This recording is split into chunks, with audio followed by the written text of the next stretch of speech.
Today we will be looking at type 1 and type 2 errors and significance. Whenever the evidence in a hypothesis test is convincing enough to reject the null hypothesis and support the alternative, we say the evidence is statistically significant. That is, whenever we can essentially rule out random chance as an explanation for an unusual performance, we have statistically significant evidence to support the alternative. Whenever we reject the null hypothesis in favor of the alternative, the evidence is statistically significant. The significance level of a test is a predetermined level of evidence that is required to essentially rule out random chance. For example, if the significance level is 5%, then the p-value must be less than 5% to reject the null hypothesis and have convincing evidence to support the alternative hypothesis. A type 1 error occurs when we reject the null hypothesis and support the alternative when in reality the null hypothesis is true. A type 1 error occurs when the null hypothesis is true, but we witness a performance that would be unlikely to occur by random chance. A type 2 error occurs when we fail to reject the null and do not decide to support the alternative hypothesis, when in reality the alternative hypothesis is true. A type 2 error occurs when the alternative hypothesis is true, but we do not have convincing evidence to support it. The following table summarizes the types of errors we can make based on the two types of reality: the null hypothesis is true or the null hypothesis is false. And when two possible decisions we can make, we can reject the null hypothesis or fail to reject the null hypothesis.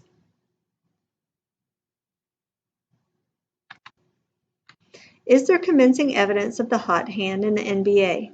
Many studies have been conducted to try to answer this question. And perhaps not surprisingly, they have come to try to answer the question. One study conducted by 3 authors in a paper called Hot Hand in Basketball on the Misperception of Random Sequences. They used the free throw data from the 80-81 and 81-82 Boston Celtics players to investigate if there is convincing evidence of the hot hand. Using the Celtics data, the authors state that the evidence for the hot hand was not statistically significant. Explain what this means in context. So what it would mean is that the difference in the performances after a made free throw and a missed free throw was small enough that it could have been due to chance alone.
If these authors' conclusion was incorrect, which type of error did they commit and explain?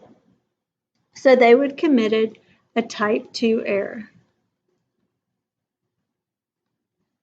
So what they did was they failed to reject the null hypothesis, but in reality the alternative hypothesis was true.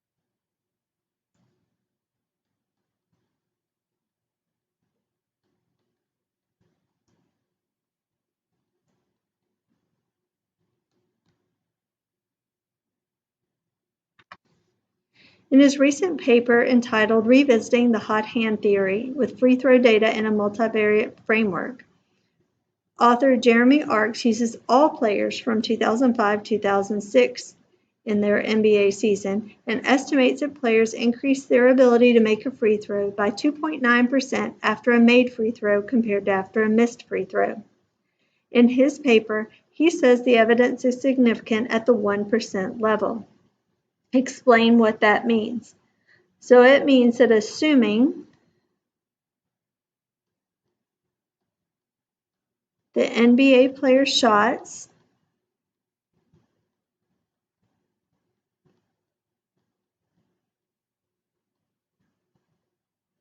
are independent,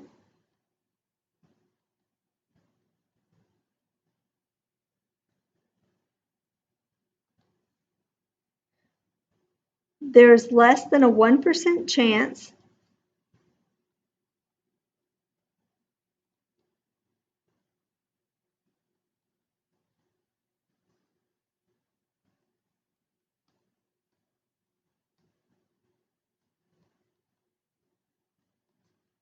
that there would be a difference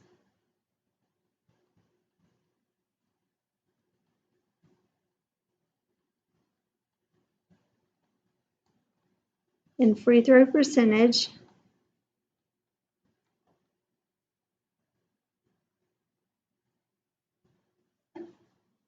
of 2.9% or more by random chance alone.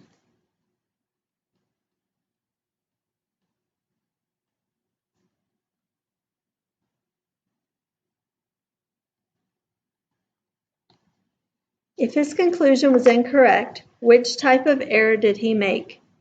In this case, he rejected HO, but he should have failed to reject it. So that would be a type 1 error. And you would say, he said that NBA players had the hot hand,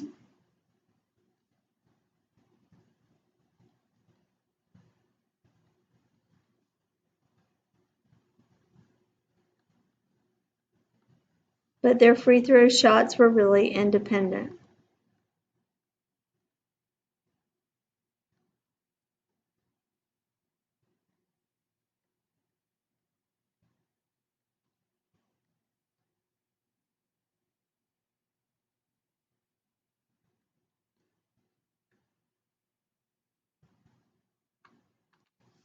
Why do you think the evidence provided in the second study was statistically significant, but the evidence in the first study was not? The reason why is the first study only used one team over 2 seasons. The second study used the entire NBA, so it used a much larger sample size, which made it easier to rule out random chance.